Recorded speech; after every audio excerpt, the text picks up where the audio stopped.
Le prix Octave Donnel est-il un bon tremplin pour le Critérium Continental? Oui et non. J'ai envie de répondre. Le passé du Critérium Continental nous apprend deux choses. D'un côté, on constate que les 5 derniers lauréats du Continental ont couru le prix Octave Donnel avant de s'imposer.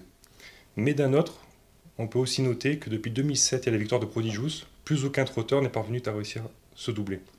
Alors, pour essayer de dessiner un peu plus le profil du lauréat du Critérium Continental qui se court dimanche, je suis remonté jusqu'au Critérium des 4 ans.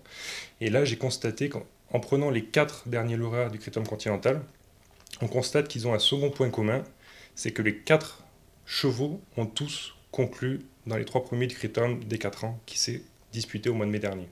Donc la question se pose naturellement, y a-t-il dimanche un cheval qui réponde à ces deux critères, c'est-à-dire avoir couru le prix Octave Donnel et avoir figuré dans les 3 premiers du Critérium des 4 ans? La réponse est oui, il y en a un, c'est très cool du coup. J'ai eu Eric Raffin au téléphone qui travaille avec nous à Paris Course. Il est au sulky de Tabby Point. Bon, le cheval s'élance en seconde ligne. C'est pas un champion. Eric m'a dit qu'avec un bon parcours, il pouvait à la limite prendre une 3-4e place. Mieux, ça va être difficile. J'ai 4 chevaux dans cette course.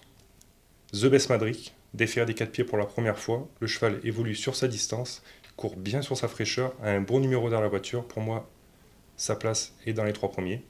Il y a bien sûr Napoléon Bas, Jean-Michel Bazir, Fabrice Soulois, un Fabrice Soulois qui déclare que c'est le meilleur cheval italien qu'il a entraîné, quand on sait qu'il a eu exploit CAF dans son écurie, ça veut tout dire. Il y a le cas Timoko, un Timoko qui est annoncé à 95% de ses possibilités, c'est un crack, même à 95%, il devrait figurer dans les 5 premiers. Et après, il y a Tricoul Luco, déféré des antérieurs, ils viennent courir le prix Octave Donnel, qui est un passage incontournable en vue de ce critérium. Voilà, je prends ces 4 chevaux en base. Derrière, c'est beaucoup plus ouvert. Mon favori pour le prix de Vincennes est le petit poussé de l'épreuve. Petit entre guillemets, puisqu'il s'agit du grand Utoki, entraîné par Franck Leblanc. C'est un cheval très estimé par Franck Leblanc, qui a toujours annoncé qu'il irait avec les meilleures montées. Uppercut du Rib étant sur la touche, la génération se cherche un leader. Même si Uranus de l'Arrêt est annoncé comme leader de la génération, je pense que Utoki, déféré des 4 pieds, a les moyens de lui tenir la dragée haute dimanche.